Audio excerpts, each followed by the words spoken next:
हाय प्यारे बच्चे, good morning good morning good morning. प्यारे बच्चे कैसे हो? उम्मीद करता हूँ आप सब अच्छे और स्वस्थ होंगे। तो पिछली वीडियो में हम लोगों ने जो है कि कोऑर्डिनेटिंग कंजंक्शन के बारे में देखा था। ठीक है प्यारे बच्चे, इस वीडियो में हम लोग देखने जा रहे हैं सबऑर्डिनेटिंग कंजंक्शन के बारे में। ठीक है प्यारे बच्चे, तो ध्यान से समझिएगा। देखिए, तो सबऑर्डिनेटिंग आश्रित संयुक्त सूचक, ठीक है, तो वह कंजंक्शन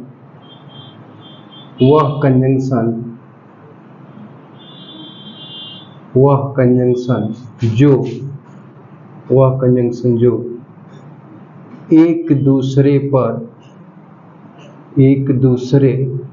पर आश्रित रहने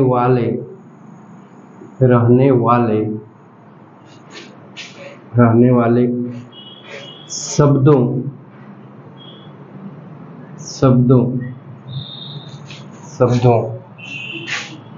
शब्दांशों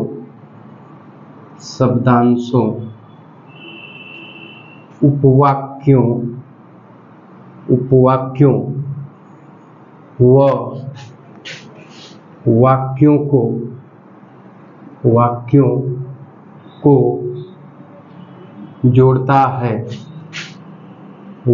को जोड़ता है, उसे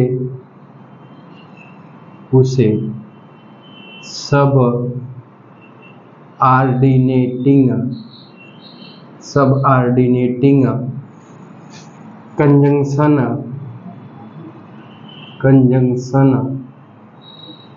कहते हैं। सबऑर्डिनेटिंग कंजंक्शन कहते हैं।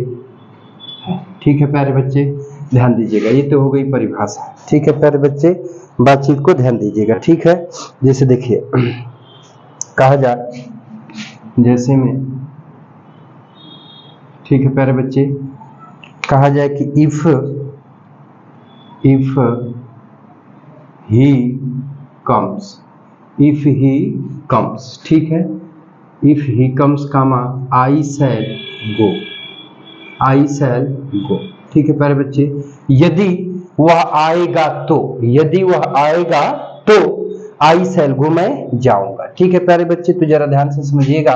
तो कह रहा है मैं जाऊंगा, कब जाऊंगा भाई? तो जब वह आएगा। ठीक है, तो मैं जाऊंगा, यदि वह आता है तो मैं जाऊंगा। ठीक है, तो प्यारे बच्चे ये निर्भर कर रहा है, जाना ये किस पर निर्भर कर रहा है प्यारे बच्चे? तो इसके ऊपर निर्भर कर रहा है। ठीक है, तो अब ये स्वतंत्र है। ठीक है, क्या है? ये स्वतंत्र है, तो यही आपका कहलाएगा प्रिंसिपल क्लॉज। क्या कहलाएगा प्यारे बच्चे? Principal clause. ठीक है, यानी स्वतंत्र वाक्य कहलाएगा। इसी को इंडिपेंडेंट भी बोलते हैं, इंडिपेंडेंट क्लॉज, इसी को बोलते हैं इंडिपेंडेंट क्लॉज। ठीक है प्यारे बच्चे, ध्यान दीजिएगा। इसको इंडिपेंडेंट क्लॉज बोलते हैं, शॉर्ट फॉर्म इसी को बोलते हैं प्रिंसिपल क्लॉज। ठीक है प्यारे बच्चे, अब ये जाने की प्रक्रिया इसके ऊपर निर्भर है, तो अब ये आश्रित है, और जब ये आश्रित है प्यारे बच्चे, तो ये कहलाएगा सबऑर्डिनेट क्लॉज। इसको दूसरे नाम में इसको बोलते हैं डिपेंडेंट क्लॉज। क्या बोलते हैं प्यारे बच्चे? तो डिपेंडेंट क्लॉज के नाम से भी जाना जाता है। समझ आ रही बातचीत? कहने का मतलब है कि कह रहा है कि यदि वह आएगा तो मैं जाऊंगा। ठीक है, तो अब जाऊंगा कब? जब वह आएगा, तो इसका मतलब कि जो आई है वो निर्भर है ही के आने पर। तो जब ये निर्भर है, इस पर आश्रित है, तो अब ये सबऑर्डिनेट क्लॉज यानी आश्रित उपवाक्य कहलाएगा। ये डिपेंड है, ये क्या है? इसके ऊपर डिपेंड है, तो ये डिपेंडेंट क्लॉज भी कहलाएगा। ऐसे ही है कि अब ये किसी के ऊपर डिपेंड नहीं है। ठीक है, ये स्वतंत्र है, तो ये प्रिंसिपल क्लॉज। ठीक है, अर्थात स्वतंत्र उपवाक्य और इंडिपेंडेंट, यानी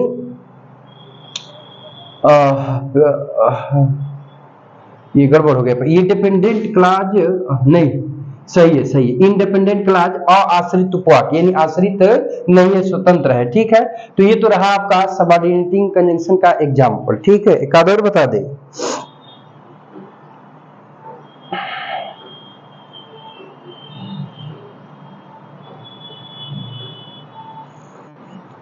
देखो प्यारे बच्चे, एक और एग्जांपल से समझ लो। You will fail, तुम फेल हो जाओगे। ठीक है, unless जब तक नहीं, you work hard, जब तक तुम कठिन परिश्रम नहीं करोगे। ठीक है, जब तक तुम कठिन परिश्रम नहीं करोगे तो तुम फेल हो जाओगे। तो देखो बाबू, तुम फेल हो जाओगे, तुम कठिन परिश्रम करोगे। ठीक है, तुम फेल हो जाओगे, तुम कठिन परिश्रम करोगे। तो इतना को ध्यान देना प्यारे बच्चे, इतना को ध्यान देना, फिर इधर इतना को ध्यान देना। तो इन दोनों क्लासेज को आपस में जोड़ने का काम कौन कर रहा है प्यारे बच्चे? तो भाई अनलेस कर रहा है। अनलेस इन दोनों क्लासेज को आपस में क्या कर रहा है प्यारे बच्चे? तो जोड़ रहा है। ठीक है, तो जोड़ रहा है। तो अब देखिए, यू विल फेल, तुम फेल हो जाओगे, अनलेस यू वर्क हार्ड, तुम कठिन परिश्रम नहीं करोगे। तो ये जो फेल होना और पास होना प्यारे बच्चे, जो फेल होना और पास होने की प्रक्रिया है, तो अब ये किसके ऊपर निर्भर करता है? इसके ऊपर ना। तो जब ये उसके ऊपर निर्भर है तो ये आपकी कौन सी क्लास कहलाएगा? तो ये आपकी सबऑर्डिनेट क्लास कहलाएगा। क्या कहलाएगा? Subordinate class. ठीक है, इसको दूसरे लैंग्वेज में इंडिपेंडेंट क्लास कहेंगे। क्या कहेंगे? इंडिपेंडेंट क्लास कहेंगे। ठीक है प्यारे बच्चे, समझिएगा। और ये कर क्या रहा है? और ये आपका क्या है प्यारे बच्चे? तो ये आपका प्रिंसिपल क्लास है, क्योंकि ये स्वतंत्र है। इसी को डिपेंडेंट क्लास भी बोला जाता है, डिपेंडेंट क्लास भी बोला जाता है, क्योंकि ये इसके ऊपर निर्भर नहीं है, जबकि ये जो है कि इसके ऊपर निर्भर है। बात को ध्यान दीजिएगा। ठीक है, तो जब ये इसके ऊपर निर्भर है तो अब ये सबऑर्डिनेट क्लास, इसी को डिपेंडेंट इंडिपेंडेंट क्लास भी कहेंगे। ठीक है, ये डिपेंडेंट है ना प्यारे बच्चे, देखो ये डिपेंडेंट है और ये आपका क्या है? इंडिपेंडेंट क्लास है, सॉरी। ठीक है, ये डिपेंडेंट क्लास है और ये इंडिपेंडेंट क्लास है। ठीक है, तो अब ये अनलेस जो कंजंक्शन है प्यारे बच्चे कर रहा कर क्या रहा है कि ये दूसरे के ऊपर, ये वाला सेंटेंस इसके ऊपर आश्रित है, तो दूसरे के ऊपर आश्रित रहने वाले कंजंक्शन वाक्यों को जो कंजंक्शन जोड़ता है वही आपका क्या कहलाता है? तो सबऑर्डिनेटिंग कंजंक्शन कहलाता है। तो अब यहाँ पर अनलेस और यहाँ पर आपका क्या? इफ, ये दोनों कौन से कंजंक्शन कहलाएंगे प्यारे बच्चे? तो सबऑर्डिनेटिंग कंजंक्शन कहलाएंगे। समझ आई बातचीत? चलो, बहुत प्यारे बच्चे हो, नोट कर लिए हो? हाँ, तो प्यारे बच्चे ध्यान दीजिएगा, बातचीत को आगे बढ़ाते हैं। ठीक है प्यारे बच्चे, तो पहला हम लोगों ने देखा था कोऑर्डिनेटिंग कंजंक्शन, दूसरा देख लिया सबऑर्डिनेटिंग कंजंक्शन, और अगला हम लोग देखेंगे कोरिलेटिव कंजंक्शन। ठीक है प्यारे बच्चे, तो वो कोई कंजंक्शन के टाइप में नहीं आता है प्यारे बच्चे। ठीक है, लेकिन फिर भी उसको देखा जाता है, तो एक नजर हम लोग चर्चा कर लेते हैं कोरिलेटिव कंजंक्शन के ऊपर कि आखिरकार कहते किसे हैं। ठीक है प्यारे बच्चे, देखिए ध्यान दीजिएगा, इसको हटाता हूं। ठीक है, चलो,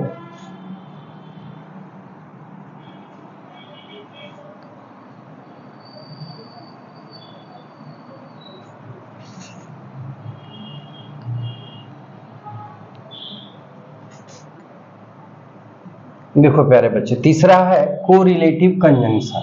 ठीक है बाबू, ध्यान दीजिएगा, कोरिलेटिव कंजंक्शन। ठीक है प्यारे बच्चे, ध्यान से समझिएगा। देखिए, इसकी डिफिनेशन होती है,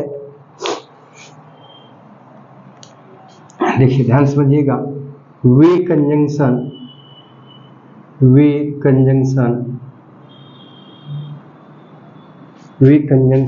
जो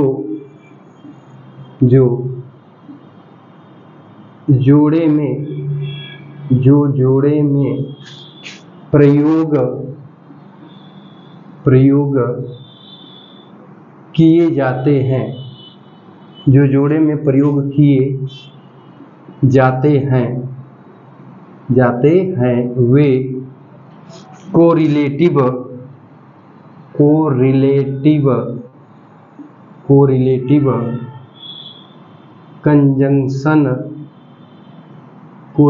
कंजंक्शन कहलाते हैं। ठीक है प्यारे बच्चे, ध्यान से समझिएगा। ठीक है, कोरिलेटिव कंजंक्शन कहलाते हैं। ठीक है, यानी जो कंजंक्शन प्रायः करके जोड़े में प्रयोग किए जाते हैं वही आपके कोरिलेटिव कंजंक्शन कहलाते हैं। ठीक है, बातचीत को जरा ध्यान दीजिएगा। ठीक है, देखो बाबू, जैसे में कौन कौन कंजंक्शन आएंगे तो थोड़ा सा ध्यान दीजिएगा। ठीक है बाबू, देखिए जैसे में आपका आता है, जोड़े में आता है जैसे आइदर डॉट क्या आता है प्यारे बच्चे? आर। ठीक है, फिर आता है नाइदर डॉट नॉट। ठीक है प्यारे बच्चे, फिर आता है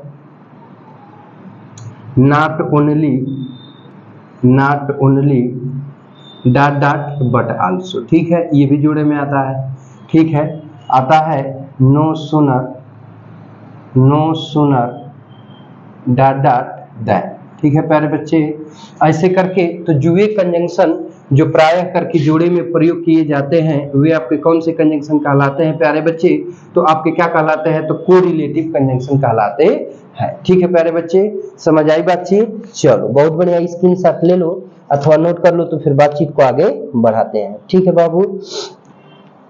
हो गया? चलो अब इसके बाद बाबू आपके जो है कि मिलेंगे को ये जो कंजंक्शन है, कंजंक्शन के अपने कुछ रूल्स मिलेंगे और कुछ एग्जाम्पल्स मिलेंगे। तो अब जो कोरिलेटिव कंजंक्शन होता है उसको अलग हम लोग देख लेंगे, और जो सबऑर्डिनेट होता है उसको अलग देख लेंगे, ठीक है। और कोरिलेटिव के भी अलग अलग रूल्स जो है कि कॉम्पिटिटिव एग्जाम में पूछे जाते हैं, जैसे एयरफोर्स हो गया, एनडीए हो गया, आर्मी क्लर्क हो गया, बैंक पीओ हो गया, साथ में एमटीएस हो गया, यूडीसी एलडीसी हो गया। तो इन सब एग्जाम में इनसे कई तरीके से क्वेश्चन जो है कि पूछे जाते हैं, पुटअप किए जाते हैं, ठीक है प्यारे बच्चे। तो इन सारी चीजों को हम लोग देखते हैं, ठीक है। फिलहाल इसको स्क्रीनशॉट ले लो, तो फिर बातचीत को आगे बढ़ाते हैं। हाँ तो प्यारे बच्चे देखिए ये हुआ कोरिलेटिव कंजंक्शन, ठीक है। तो अब रूल्स ऑफ कंजंक्शन, चाहे कंजंक्शंस के प्रयोग कैसे किए जाते हैं, किस कंजंक्शन का प्रयोग किस परिस्थिति में किया जाता है, इन सारी चीजों को डिटेल हम लोग देखेंगे। परंतु प्यारे बच्चे इस वीडियो में नहीं बल्कि अगले वीडियो में। तो प्यारे बच्चे अगर ये वीडियो अच्छा लगा हो तो लाइक एंड शेयर जरूर कीजिएगा, और यदि आप हमारे यूट्यूब चैनल पर नए होंगे तो चैनल को सब्सक्राइब जरूर कर लीजिएगा, और सब्सक्राइब करके सिलेक्ट बटन को ऑल बटन को सिलेक्ट करके रख लीजिएगा, ताकि सभी इंफॉर्मेशन आप तक मिलती रहे। तो प्यारे बच्चे मिलते हैं नेक्स्ट वीडियो में, तब तक के लिए टेक केयर, बाय बाय, जय हिंद बच्चों। और ये एपिसोड देखने के लिए आपका बहुत बहुत धन्यवाद।